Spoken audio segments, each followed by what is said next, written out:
This is Newcap News with Mike Baden. Good evening. If you're planning to head to downtown Lloydminster tomorrow, you'll want to pay close attention to this story. ATCO Electric is replacing a power pole, causing a 4-hour outage. The outage will affect 56th Street South to 46th Street and 50th Ave to 52nd. We have a planned power outage that will encompass most of the downtown of the city of Lloydminster. It's from 2 o'clock until 5 o'clock. It will only affect around 75 residents, but many businesses will be in the dark.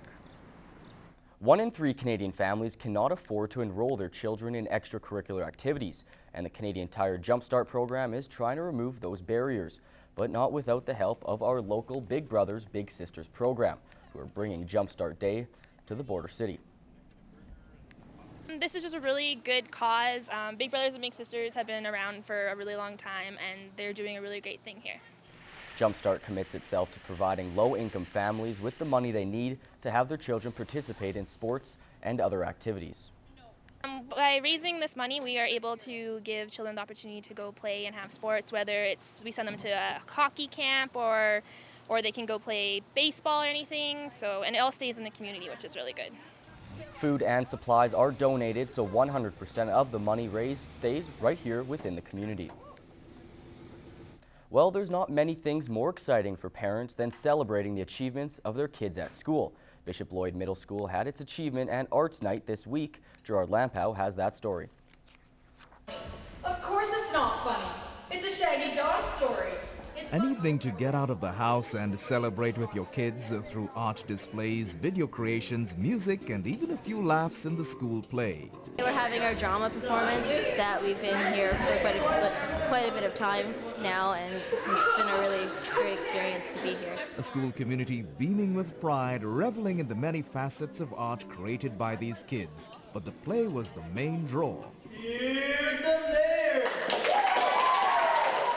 Super Comics, it's about this comedy, like a place where it's all about comedy, and it just the super villains want to take over the city and take away the laughter. Comedy is always tricky to pull off, but these students kept the audience entertained with guidance from their teachers. I think it's important to celebrate the arts. It involves kids all throughout the school. Every student has a piece of art on the wall, and it's just great to get together and share the good things that we've been doing. And these young actors didn't shy away from the old physical comedy routine. Gerard Lampow, Newcap News. Emmett joins us for our first look at sports. And Emmett, the border city has now made it official. They are getting a pretty big event here. I know, the momentum just keeps coming for the city, and people are going to want to stick around next February. Yet another national hockey event is coming to the border city. Lloydminster will be the host of Scotiabank Hockey Day in Canada next February. Moses Waldo has more on what to expect next year. Our annual celebration of the game in 2013, February, we're headed to Lloydminster, Alberta, Saskatchewan, the only border city in the nation. Nearly 100 man-hours and over a dozen meetings later, Lloydminster was crowned the host of Scotiabank Hockey Day in Canada for 2013. The mayor points out there was one contributing factor to the decision. We understood the legacy. We understood what Hockey Day is about, that it's not just about celebrating NHL hockey. And they did, impressing the committee at every turn. When they were here visiting us, we had the Allen Cup, first night of the Allen Cup on. The 50-50 was huge. We just unveiled the history wall. We had a lot of things that were happening that had a very good vibe, a very good energy, and they were able to experience that. And when we had a couple hundred students from the elementary school standing outside quietly for half an hour, we opened the door after our presentation, and those kids were dressed up in hockey uniforms. I know they left here very impressed that this city is very committed and could pull us off. The Civic Center, along with the exhibition grounds, will be the hub for the 4-day event. There will be a temporary arena that will host a pair of outdoor hockey games involving the Canadian Olympic women's hockey team and an AJHL Winter Classic. There are also plans to keep the arena as well and move it to a different location. If we can pull off, and I know we can, for this Border Winter Classic game, 2 games, and then if we can take that outdoor facility and we can permanently erect it in the inside of the speed skating oval over at Service Sports Center, we'll have a legacy there for many years that when a team comes to play in a tournament here of kids and youth, that they'll be able to perhaps schedule a game on an outdoor arena not any different than what they see on TV when they see the Winter Classics in the NHL. And the mayor says that's just the beginning. We do have a Battle on the Border game scheduled, a ball hockey game that we're going to put in place between armed forces, a ball hockey game where they're going to play it right across the border. One team will defend Saskatchewan, one team will defend Alberta. And that's unique. They're not going to get that in Hockey Day in Canada anywhere else. Moses Wildu, Newcap Sports. The Chuck Wagons are back. The 2012 CPCA season got underway last night in North Battleford, and things picked up right where they left off last year. The 2011 Canadian champion Devin Mitswing rode penalty-free to post the fastest time of the night. His time of 1:03.24 is still nearly 2 seconds off the track record set by his father in 2003. Wayne Knight posted the fastest time for points wagons, taking Heat 8 from Barrel 3, just 16/100 of a second faster than BJ Carey, who posted 2 of the top 5 times. And sandwiched in between his times was Wayne Knight's brother, Jim. The event wraps up tomorrow afternoon. The Lloydminster men's and women's Reapers rugby teams are in Saskatoon tonight. The men are trying to build off their opening game success, in which they came out on top of a back-and-forth game. They are currently in a match with the Saskatoon Krems. Meanwhile, the women face the Saskatoon Wow today. This is the season opener for the women, though they have played 2 tournaments already. Their next league game is June 9th. The Wheatland Extreme came into the season with high expectations after finishing their rookie campaign in 3rd place. But their postseason struggles from 2011 seem to have carried to this year, as the Extreme have started the season 1-4. Head coach Scott McAllister saw potential for this year's crop at the beginning of the year, saying the players are more skilled than the previous season.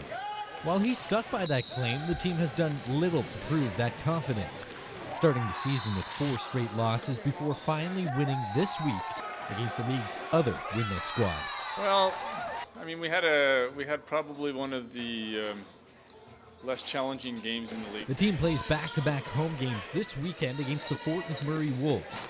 The Extreme averaged 10 more penalty minutes than the Wolves per game, so they are preaching clean games for the rest of the year. If you were able to watch some of our earlier games, you would have noticed we had quite a few penalties. We're starting to work them out of the system now. The team's starting to recognize that they're going to have to play the full game to get us through it all. Keep your cool, don't do anything stupid out there, If something happens, you got to defend yourself, but you always want to keep your cool, don't do anything stupid to cost us, because usually in lacrosse, a penalty equals a goal for the other team. A series sweep will vault them over their rivals and into 7th place. That's your first look at Newcap Sports. Stay tuned for more news and weather after the break. The Lloydminster U16 Rebels are at the President's Tournament in Saskatoon this weekend. The under-16s advanced to the Nationals last year, and we're hoping to get this season off to a strong start. In the first match of the tournament, the ladies won a defensive battle, just beating out the Regina Lasers in a close 2-1 game. The girls followed that win up with a dominating 9-1 victory, and in today's afternoon game, the Rebels were caught in another defensive gem. However, they ended up on the wrong side of the score sheet, losing 2-1 this time around to the Saskatoon Hustlers. The girls are currently in the final game of round-robin play. Despite giving up just 4 runs in 3 games, the girls are 2-1 and need a win tonight to advance to tomorrow. But that is all the time we have for today. Have a good night. Thanks for watching. Good night.